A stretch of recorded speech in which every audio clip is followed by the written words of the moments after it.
सह्याद्रीच्या कडेकपारीत आज पुन्हा तोच नाद घुमतोय. वारा सुद्धा थपकून उभा राहिलाय आणि नद्यांनाही आज उधाण आलंय. कारण आजचा दिवस सामान्य नाही. आज तिथी आहे शिवजयंतीची, एका असामान्य युगप्रवर्तक राष्ट्रपुरुषाची. आज स्मरण करूया त्या तेजाचे, त्या सूर्याचे, ज्याने अंधारात बुडालेल्या रयतेला स्वाभिमानाची प्रकाशवाट दाखवली. नमस्कार. आज आपण जमलो आहोत एका अशा महामानवाला वंदन करण्यासाठी, ज्यांचे नाव जरी घेतले तरी अंगातले रक्त सळसळू लागते, छाती अभिमानाने भरून येते आणि शिर आपोआप नतमस्तक होते. ते केवळ एक राजे नव्हते, ते महाराष्ट्राचे काळीज होते, ते हिंदुस्थानाची ढाल होते आणि ते अन्यायाविरुद्ध उगारलेली तळपती तलवार होते. 350 वर्षांनंतरही ज्यांचा विचार जुना होत नाही आणि ज्यांचा वारसा काळाच्या ओघात पुसला जात नाही, अशा रयतेच्या राजाचा हा गौरवशाली इतिहास. चला तर मग साक्षीदार होऊया त्या शिवकालाचे, त्या धगधगत्या पर्वाचे, ज्याने या मातीला स्वराज्य दिले. बोला छत्रपती शिवाजी महाराज की जय. शिवरायांच्या जन्मापूर्वीचा काळ मोठा कठीण होता. सह्याद्रीच्या कुशीत वसलेला हा महाराष्ट्र पण 17व्या शतकाच्या सुरुवातीला तो जण स्मशानकाळा घेऊन उभा होता. उत्तरेकडून मोगलांची वक्रदृष्टी तर दक्षिणेकडून आदिलशाही, निजामशाही आणि कुतुबशाहीचे क्रूर वरवंटे या सुजलाम सुफलाम मातीला चिरडून टाकत होते. 5 पातशाह्या, पण त्यात आपली म्हणता येईल अशी एकही नव्हती. गावच्या वेशीवर टांगडी नेलेली अब्रू आणि शेतकऱ्याच्या घामाला न मिळणारा दाम हेच त्या काळाचे वास्तव होते. शेतात राबूनही पोटाला भाकर नव्हती आणि देव असूनही मंदिरात पुजाऱ्याची वानवा होती. तुळजाभवानी आणि पंढरपूरचा विठुरायासुद्धा जणू भक्तांच्या रक्षणासाठी हतबल झाला होता.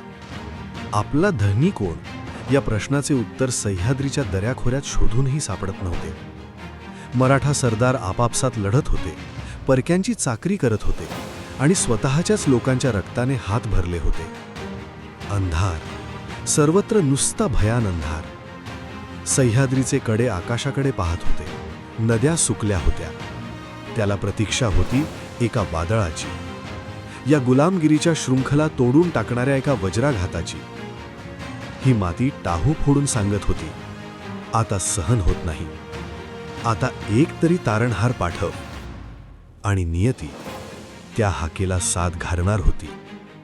आणि तो सोन्याचा दिवस उगवला. फाल्गुन वद्य तृतीयला सह्याद्रीच्या कुशीतल्या शिवनेरीवर सनई चौघडा वाजला. शिवबांचा जन्म झाला. पण मित्रांनो, छत्रपती केवळ आईच्या पोटी जन्माला येत नाहीत, ते आईच्या संस्कारांतून घडवावे लागतात.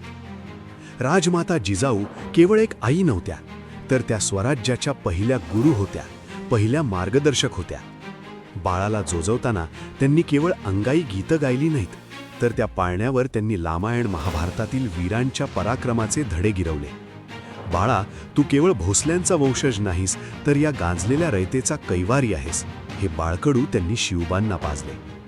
अन्यायाविरुद्ध पेटून उठण्याची आग आणि धर्मरक्षणाची जिद्द ही मासाहेबांनी पेरलेली पहिली शिदोरी होती. दुसरीकडे शहाजीराजे, जे स्वतः जरी आदिलशाहीच्या दरबारात सरदार होते, तरी त्यांच्या छातीत स्वराज्य धगधगत होतं. ते परक्यांची सरदारी करत असले तरी त्यांची नजर भविष्यावर होती. त्यांनी शिवबाला पुण्याची जहागिरी दिली, विश्वासू माणसं दिली, राजमुद्रा दिली आणि सर्वात महत्त्वाचं म्हणजे स्वतंत्र होण्याचे स्वप्न दिले. पित्याचे स्वप्न आणि मातेचे संस्कार यातूनच आकार घेत होते एक तेजस्वी वादळ. जिजाऊंच्या संस्कारात मन घडलं आणि सह्याद्रीच्या दऱ्याखोऱ्यात शरीर कमावलं गेलं. इथूनच सुरू झाली एका सामान्य माणसाच्या असामान्य प्रवासाची गाथा. सह्याद्रीच्या कुशीत एक दिवस असा उजाडला, ज्याने इतिहासाची दिशाच बदलून टाकली. पुण्याजवळच्या रायरेश्वराच्या त्या गूढ घनदाट जंगलात 15 वर्षांचा एक कोवळा तरुण उभा होता. सोबत होते जीवाभावाचे सवंगडी, आपले मावळे. त्या दिवशी त्या महादेवाच्या पिंडीवर केवळ बेलपत्र आणि पाणी वाहिलं गेलं नाही, तर वाहिला गेला एका तरुणाच्या धगधगत्या रक्ताचा थेंब. आपल्याच तलवारीने बोट कापून रक्ताचा अभिषेक घालून शिवरायांनी गर्जना केली, स्वराज्य, ही शपथ कोण्या जहागिरीसाठी नव्हती. ही शपथ संपत्ती मिळवण्यासाठी नव्हती. ही शपथ होती कित्येक शतकांच्या गुलामगिरीचा कलंक पुसण्यासाठी. इतके दिवस इतर राजे स्वतःसाठी लढत होते, वतने मिळवण्यासाठी भावाचा गळा कापत होते. पण शिवरायांची हाक वेगळी होती. ते म्हणाले, हे राज्य माझे नाही, हे राज्य तुमचेही नाही. हे राज्य भावे ही तो श्रींची इच्छा. ईश्वराचा आशीर्वाद आणि रयतेचे कल्याण या दोनच गोष्टींवर स्वराज्याचा पाया रचला गेला. आणि मग तोरणागडावर स्वराज्याचे तोरण बांधले गेले. आदिलशाहीच्या नाकावर टिच्चून भगवा ध्वज पहिल्यांदा अभिमानाने फडकला. मूठभर मावळ्यांच्या सोबतीने ना मोठं सैन्य ना खजिना, होती ती फक्त जिद्द आणि आपल्या राजावर जीव ओवाळून टाकण्याची तयारी.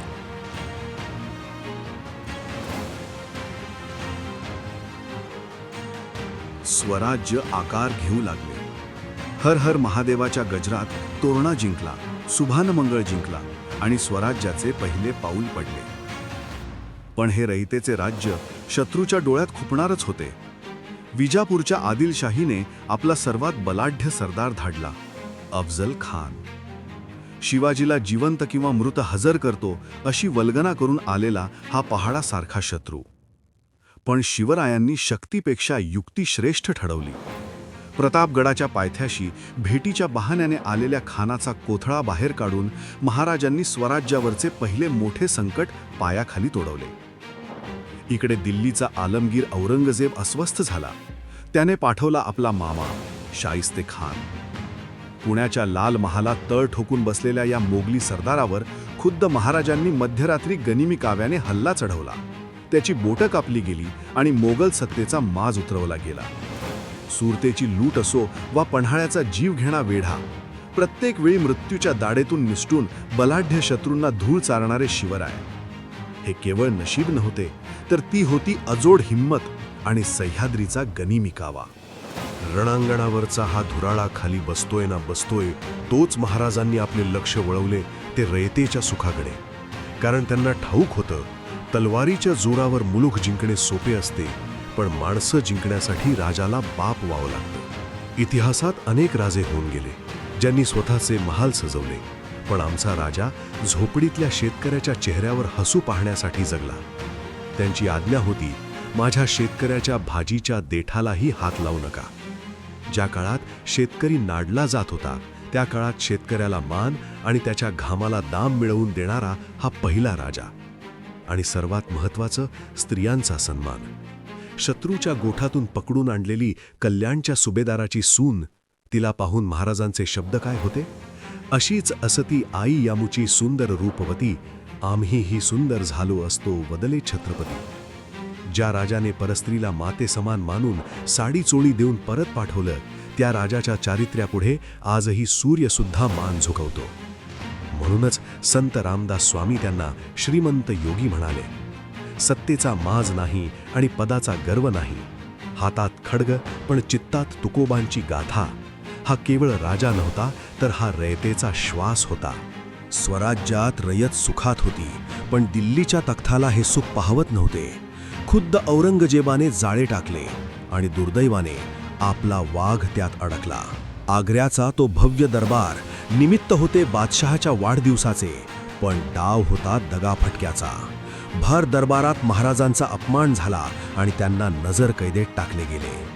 जरा कल्पना करा, स्वराज्यापासून हजारो मैल दूर अनोखा मुलखात चहूबाजूंनी मोगलांचा कडेकोट पहारा आणि सोबतीला फक्त 9 वर्षांचे संभाजीराजे. इथे कोणाचेही धैर्य खचले असते, पण ते शिवराय होते.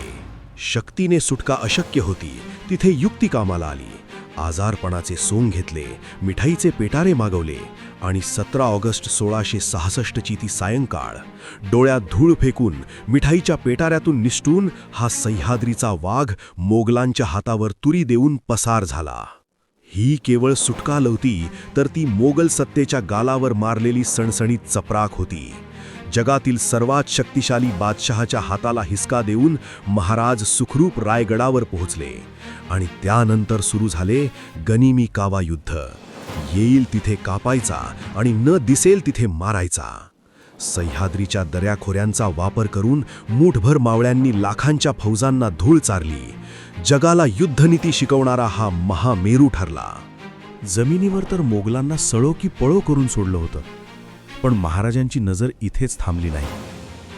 त्यांनी ओळखलं होतं, स्वराज्याला जर अमर करायचं असेल तर त्याला सह्याद्रीच्या कातळाचं संरक्षण हवं. त्यांनी ओळखून सह्याद्रीच्या अंगाखांद्यावर 300हून अधिक किल्ले उभे केले. प्रत्येक बुरुज, प्रत्येक तटबंदी स्वराज्याची साक्ष देत उभी राहिली. पण खरी कमाल तर पुढेच होती. त्या काळात इंग्रज, पोर्तुगीज आणि सिद्धी यांची सागरावर दहशत होती. महाराज म्हणाले, ज्यापाशी आरमार त्याचा समुद्र. ज्या देशाला स्वतःचे आरमार नव्हते तिथे शून्यातून त्यांनी भारतीय आरमाराचा पाया रचला.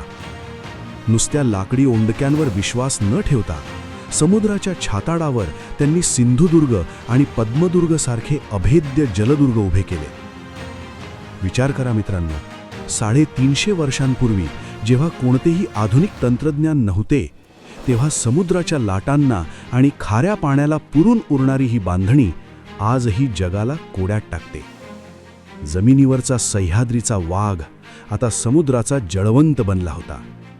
परकीय टोपीकरांना त्यांनी ठणकावून सांगितलं, या समुद्राचा राजा आता मराठा आहे. गड जिंकले, शत्रू हरवले, पण जोपर्यंत राजाच्या डोक्यावर छत्र नाही तोपर्यंत हे राज्य स्वतंत्र नाही हे महाराजांनी ओळखलं होतं. मोगल आणि आदिलशहा आपल्याला केवळ बंडखोर समजतात हे पुसून काढण्यासाठी एका सार्वभौम राज्याची गरज होती. आणि मग उगवला तो सुवर्ण क्षण. 6 जून 1674. रायगडावरची मातीसुद्धा त्या दिवशी सोन्यासारखी चमकली असेल. शेकडो वर्षांच्या गुलामगिरीच्या काळोखाला भेदून स्वराज्याचा सूर्य क्षितिजावर आला. काशीहून गागाभट्ट आले, सप्तसिंधूंचे पाणी सुवर्ण कलशात भरले गेले आणि 32 मण सोन्याच्या सिंहासनावर आमचा राजा आरूढ झाला. क्षत्रिय कुलावतंचं सिंहासनाधीश्वर राजा शिवछत्रपती ही ललकारी आसमंतात घुमली. मित्रांनो, हा केवळ सोहळा नव्हता, ही घोषणा होती की आता दिल्लीचे तख्त नाही तर रायगडाचे सिंहासन या मातीचे नशीब ठरवेल. गुलामगिरीच्या शृंखला तुटल्या होत्या, स्वतःचे नाणे पडले, शिवराई आणि होन, स्वतःचे पंचांग सुरू झाले. राज्याभिषेक. महाराज आता केवळ राजे राहिले नव्हते, ते शककर्ते झाले होते. राज्याभिषेक झाला, स्वराज्य सार्वभौम झाले. पण काळाचा नियम कोणाला चुकलेला नाही. 3 एप्रिल 1680 रोजी तो दुर्दैवी दिवस उगवला आणि सह्याद्रीचा हा ढाण्या वाघ शांत झाला. पण खरी जादू तिथेच होती. देह संपला पण विचार अमर झाला. मित्रहो, जगात असे किती राजे होऊन गेले ज्यांच्या मृत्यूवर शत्रूने अश्रू ढाळले.